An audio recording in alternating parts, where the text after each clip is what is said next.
guys, welcome back. This is going to talk about I have a facial togini. This is used to a facial togini to do a facial so taller can the cafe am the get over never cafe so we some cafe nata pet cafe we hold on later over cafe of the chat get over never got. I assume Google Map the some the young. I assume Google Map the side the some pet cafe lay brand and can't see the yam Malaya meba walking distance 10 to 15 minutes kumba sang out the chat to inebo ko chat ke horen se ado moigi to the lay video all rescue Tarakpa hui hogdong nakta ne ado adu ki ba hon chat ninge chat lu si horen di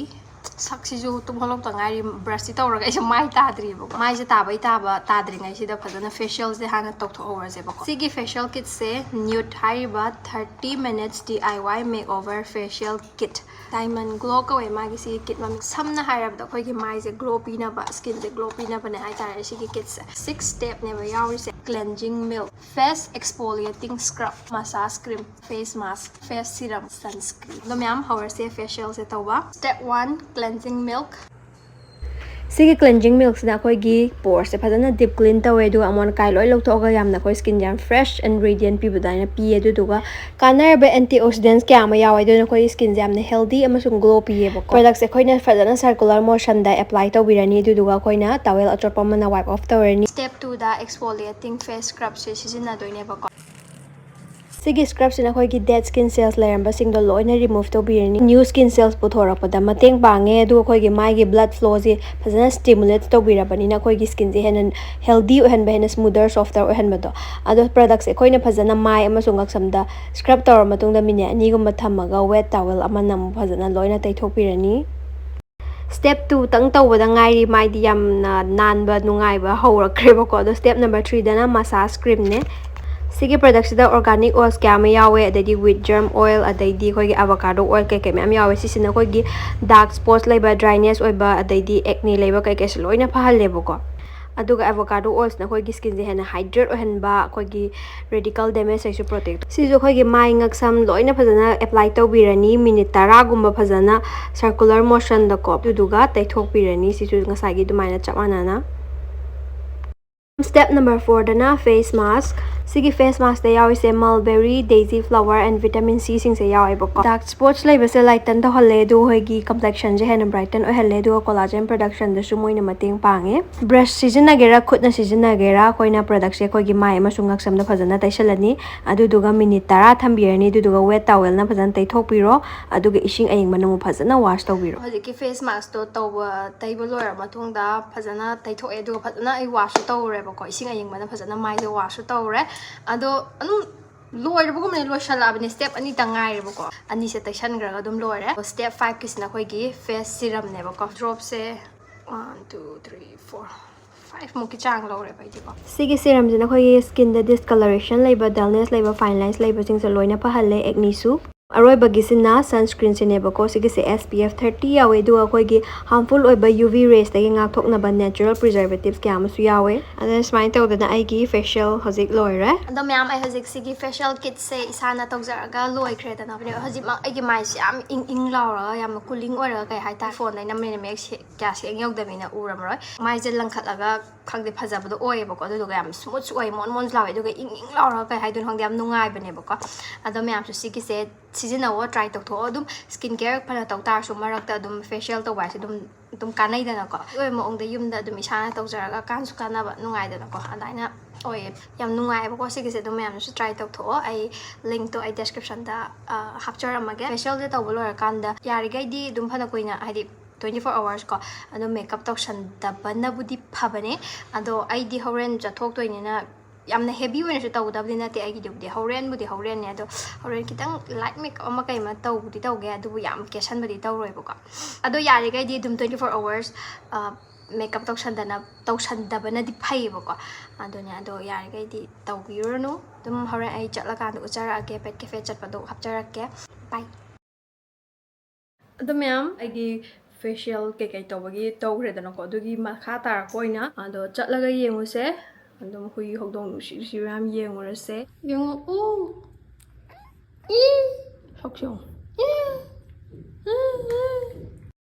Sida yaure adum phajama le he ai si lakpada koi nakte lakpada pa bike ta lakpada pa kuntare khatak lawe yam na let's see okay oh nice place thank you it is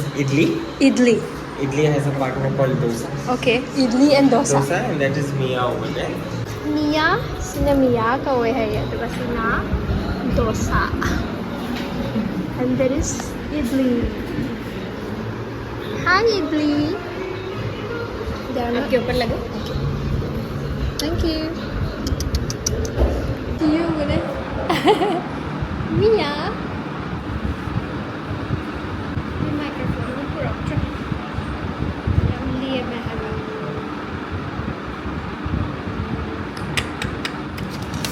चाचा लगे क्या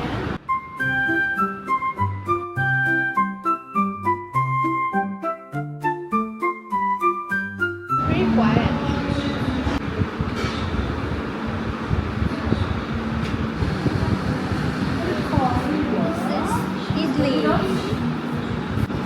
female है ना इसने इडली का वे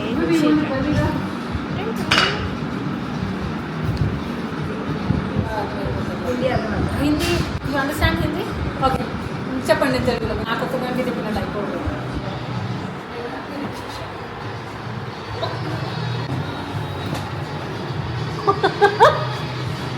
ఇన్ని ఉన్నాయా ఇంకా డాగ్స్ లేవా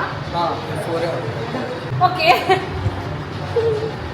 मासे मखों अहुम तंग यावे है बा नुशी Lexi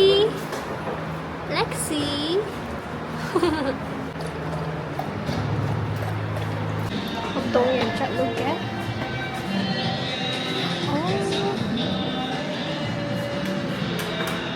नुशी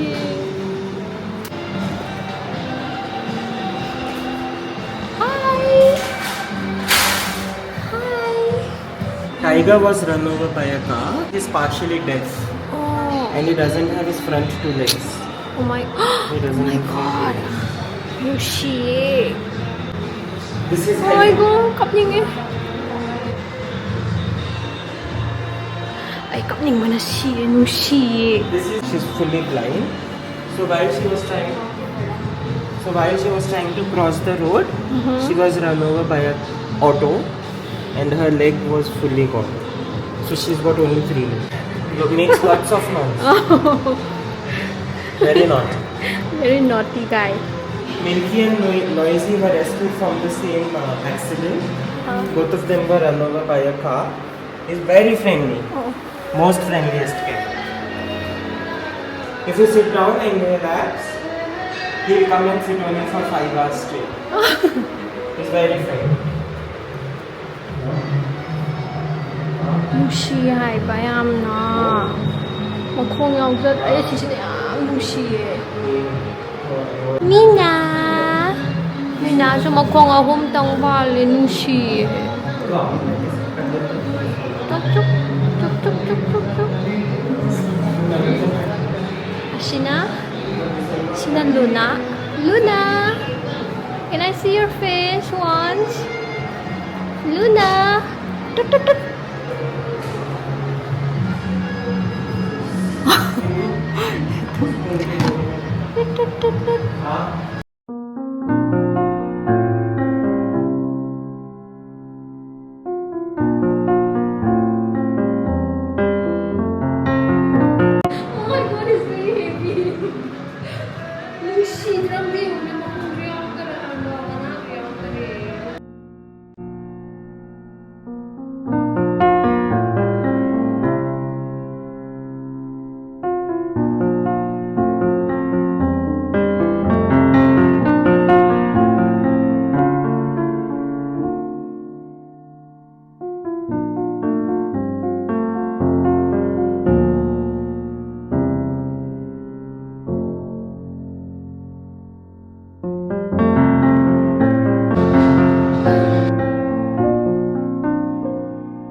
I like this mirror. I see the office yamna basic oina dum pangsai sa salakbani.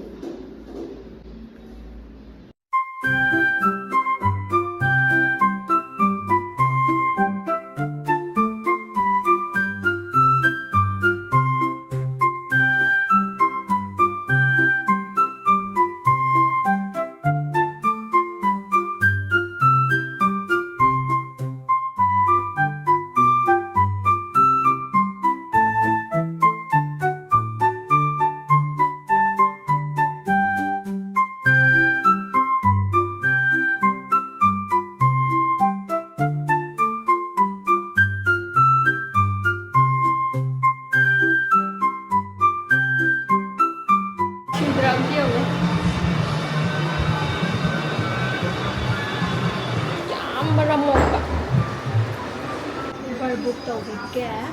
breed phajaba adudi wara tabida ko nungshi bade am khana moi rescue tawba to makomu kukumba suna yaujadra bamani kum tangong to odo ya nungshi wa molam da satlo ge gift laiba because 14 February naksala abani ai ki pot laiba lakpadi nat khide andu garago su nupi ki section orde hekta khaninge duduna pis manga mu lai resi khat yengi ga first kiss no shirt sine do kitang pi no size kitang sa khoda de wen pasa ko ne do lai holder size thangna sigi dress sine boko kya kan phajade name swai jam puk anoi bi man halle ang kisna sige jacket sine ko denim jacket se aru phajai sidi pame hazik yumda laira shopping khara tawra pet cafe chalo bode am nungai bako haidi nushi ba hui hokdong shdo khangde am nungshi hokdong am le hobo duna am nungshi rije makong ani tang banja mamangi makong am tiaw da am ti nungshi adu do am thina nungshi aina ato me am du nungshi bako but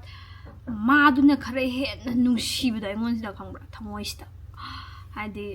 takhalune makong ani mamangi ani amte yaudramne ate atopa dudi at least makong ahum bali ba at least nang di phaida na ko duna muka haidi hajik magi dudi amte yongne mamangi makong ani ma yaujada ba do u ba da nungshibane hamra cafe da le hoba tang natana moi gi shelter da sum am leba male ba ko ong huyog dong tang natana san gumba adai even snake pok da moi rescue to at loina animal khudi mo ko loina rescue to at moi cafe pune da maglei hai ba ko adu du da gi am lak ba dai talak paisa du da moi gi lei ba rescue to riba animal sing du gi pija pitak to boy ro haidi mateng oina bane na hai ba ko nungshi yam phai moi dai da ma ai da video da english ko mo je kya ngang da ko haidi hai hoi hai ju hai jade ngang jada ba so hai ta ba henjale ya nupi musle ra mai ba ma su tum toy lak ma le ma ga sum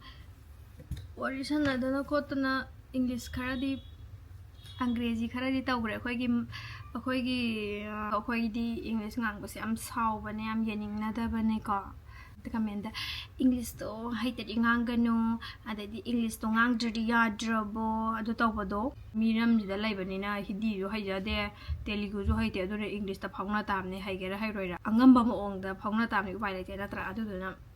aibo ekhoi di english ngang ba da thila sera kani na ai mina ga wanga pusang ai khangdi angobi na ta olai ga driver kiye mina ga wanga kanda ga tawdoi ra ba aibu akhoi gi comment section de tawra kan english kita ngang word ko english yam ngai ko mi machadi english adu tawi ko english ada toy ko yam toy ba ko hoi matang matam sa da english yam pakangang musu yening de ko tan sa sar kan da ngang bane gi di adom yam ngasi gi video se matang sai solution jaragi hyderabad ta lai tar so ji cafe du sa tho yam nungshi bne du ga pune da lai tar so moi gi pune da so lai have da chatlo pune da lai boy tar ga di adom yam video se matang sai solution jaragi like subscribe to bira modu ko matang gi video da mu theng nar ko bye bye